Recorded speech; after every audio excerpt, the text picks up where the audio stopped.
Welcome back to the PhoneGap Essentials course on NetTuts Plus Premium. In this lesson we're going to be looking at the Media API. While it's called Media, it really just deals with audio recording and playing back audio. This particular API is not a standardized W3C implementation, and I think this may be because of performance issues relating to native HTML5 implementation. Audio in HTML5 has had some criticisms of late, and I expect PhoneGap are waiting until they can do it properly before they implement the W3C standards. Now there are actually two APIs that can be used to record audio. There's this one, the Media API, and there's the Capture API, specifically the Capture Audio method. In this lesson I'm going to be looking at both methods. So rather than this being a lesson based on one particular API, you could say that it's an audio lesson in general. It's the same story with the Camera API. You can take an image using camera.getPicture, or you can use capture.captureImage. Exactly why PhoneGap has done this in this way, I'm not sure. So in this lesson we'll look at both Media and Capture Audio, and in the next lesson we'll look at both Camera and Capture Image. Media will allow us to record audio from within our application, whereas Capture uses an external default application. Capture Audio, however, does allow for a couple of different settings and controls. Whether you're recording or playing media, you'll always begin by creating a new media object. Your source will be the file path or URL of the audio to be played, and if you're recording, it will be the path of where you want to save your new audio recording. When you create or play a media object, you need to pass in a success callback, an error callback, and a media status change callback. Success will be called after the media object has finished recording or finished playing. Error will call back in the case of an error, and media status will be invoked every time the media changes its status. So if it goes from starting to running, or from running to paused, we'll get a callback and we'll be able to find out in what state the media is. This can be useful for creating a user interface to control your media. The media object also gives us access to a whole bunch of controls. You can get the current position, get the total duration, play, pause, release, which will release the audio from the memory of the device. You can seek to, which will take you straight to a point in the audio file. You can start recording, and stop the file totally. Capture Audio, on the other hand, will temporarily pause our application and take us to record our audio in the device's default audio recording application. When finished, we'll be returned to our application with an array of media file objects from which we can retrieve the path of the media we just recorded. You'll notice that I said an array, because that is another difference with Capture Audio. In the Capture Audio options, you can actually define a limit. So you can actually request the user to record more than one audio clip at a time. So let's check out an example. Go to Eclipse or Xcode and open up index.js. Now we'll start by creating a new function called Record Audio. Here we need to choose a name for our new audio file. So this will be the source, and I'm setting it equal to myrecording.amr. If you're developing for iOS, you should probably choose myrecording.wav.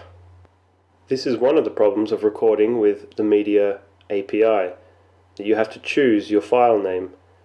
If you use Audio Capture, the correct one for your operating system will automatically be chosen for you. Next we create our new media object.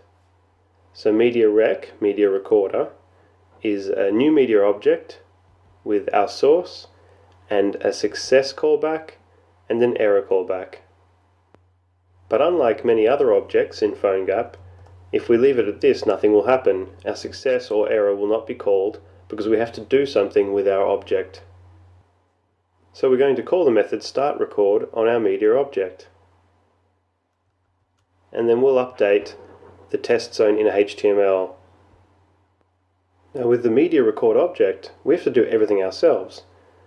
If we leave it like this, it will never stop recording and we'll never get a success or an error callback. So let's just say we want to stop recording after 10 seconds. We could use an interval to count our seconds for us. We'll create a variable here that we can use to count the time, and when it equals 10, we'll stop recording. So on each interval, we'll add 1 to the rec time, and then if rec time is greater than or equal to 10, we can clear our interval and call our stop record method. Once we stop recording, one of our callbacks will be called, either the success callback or the error callback. In the case of the success callback, let's just give ourselves a message in our test zone div. And in the case of an error, we'll give ourselves an alert with both the error code and the error message. So let's see how that works in the emulator. You can see the start recording message. The application should be recording my voice now. And you can see it stopped recording after 10 seconds. But now we're going to want to play back that same audio. So let's go back to our onDeviceReady function. We'll comment out our record audio function and create a new one called play audio. In here we'll create a media object referencing the audio we just recorded, and we'll play it. First, we'll alert our user that we're starting to play audio. Then we'll create a new media object. This time, when we reference my recording, it will be an existing media object that we can play. And we have a success callback called onPlaySuccess. Finally, we just need to play our media object, media.play. Let's block out our onPlaySuccess callback. On PlaySuccess, we can just update the user again, audio finished playing. Testing, testing, 1, 2, 3. Testing, testing, 1, 2, 3. Now let's have a look at playing a media file that's actually online. Let's try playing this media file that's at audio.ibeat.org. We don't have to change any of the other settings. It should work just fine. Let's not forget also to comment out our record audio function.